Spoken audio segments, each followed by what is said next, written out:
사람들이 한 중풍병자를 네 사람에게 메워 가지고 예수께로 올세 무리들 때문에 예수께 데려갈 수 없으므로 그 계신 곳에 지붕을 뜯어 구멍을 내고 중풍병자가 누운 상을 달아내리니, 군인이 작전을 수행하거나 회사에서 프로젝트를 기획할 때 최선의 계획을 세웁니다.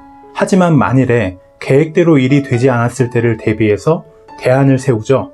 그것을 흔히 플랜 B라고 합니다. 그런데 플랜 B를 생각할 수 없는 플랜 A가 반드시 이루어져야 할 절박한 상황이 있어요. 어제 본문에서 예수님은 나병 환자를 깨끗이 낫게 하셨어요. 예수님은 나병 환자에게 이 일을 알리지 말라고 하셨지만 나병 환자는 자신에게 일어난 일을 널리 전파합니다. 예수님의 소문은 더 널리 퍼졌고 예수님이 다시 가버나움에 가셨을 때 수많은 사람들이 몰려듭니다. 예수님은 그들에게 말씀을 가르치셨어요. 그때 한 중풍병자가 누워있는 침상을 맨 네 사람이 예수님을 향해 나아왔습니다. 중풍병은 몸을 전혀 쓸 수 없는 병이에요. 그래서 이 네 사람이 중풍병자의 침상을 메고 예수님께 나아가야만 했습니다. 그런데 그들의 앞을 가로막는 것이 있었어요. 예수님이 계신 집에 사람들이 너무 많이 몰려들어서 예수님께로 도저히 나아갈 수 없었습니다. 지금 예수님이 계신 집에 모인 사람들은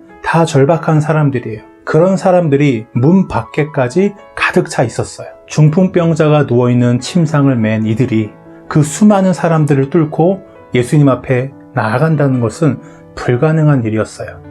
그럼 어떻게 해야 할까요? 돌아가서 다음을 기약해야 할까요?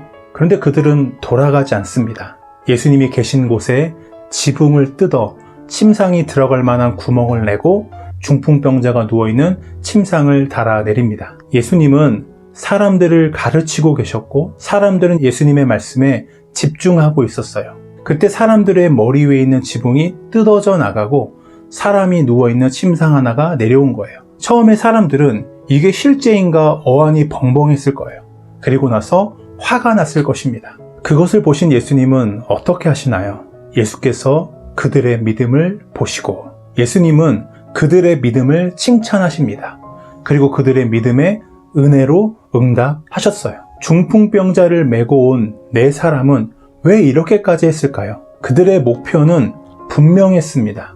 중풍병자를 예수님 앞에 데려다 놓는 거였어요. 그렇게만 한다면 예수님이 중풍병자를 고치실 것이라는 것을 믿었기 때문이에요. 그들에게 예수님 앞에 나아가는 것 외에 플랜 B가 없었어요. 그래서 지붕을 뚫어 중풍병자의 침상을 예수님 앞에 내리는 모험을 했던 것이죠. 우리는 예수님 앞으로 나아가기를 원합니다. 하지만 예수님께로 나아가는 길은 꽃길이 아니에요. 양탄자가 깔려있고 치어리더들이 응원을 해주는 길이 아닙니다.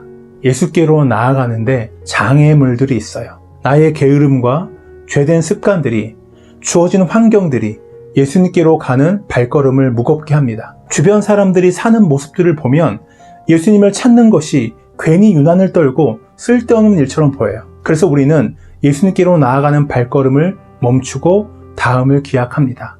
다시 원래의 자리로 돌아와요. 예수님께로 나아가는 나의 걸음을 방해하는 장애물은 무엇인가요? 중풍병자의 침상을 맨 네 사람은 자신들 앞을 막아선 사람의 장벽 앞에서 돌아서지 않았어요. 지붕을 뜯어 중풍병자 침상을 달아내리는 창조적인 모험을 했습니다. 간절히 원하면, 그것만이 유일한 대안이라면 쉽게 포기하지 않아요.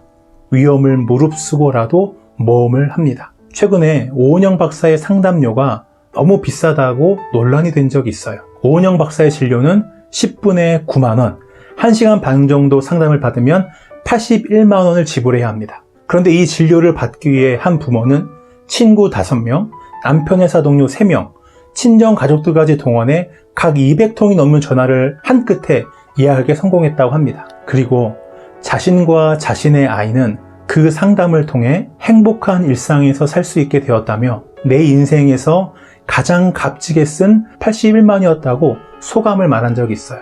아직 자녀가 없는 여러분에게 오은영 박사와의 시간은 필요 없을 거예요. 하지만 지금 여러분이 함께하고 싶은 그 누군가와의 시간은 81만 원보다 훨씬 더 가치가 있을지 모릅니다.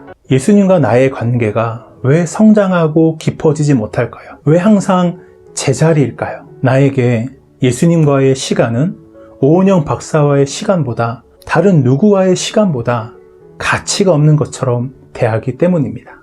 나에게 예수님만이 유일한 대안이라는 것을 알게 되시기를 바랍니다. 그래서 그에 맞게 예수님을 대하고 장애물이 있을지라도 포기하지 않고 예수님 앞에 나아가는 저와 여러분이 되기를 주님의 이름으로 축복합니다.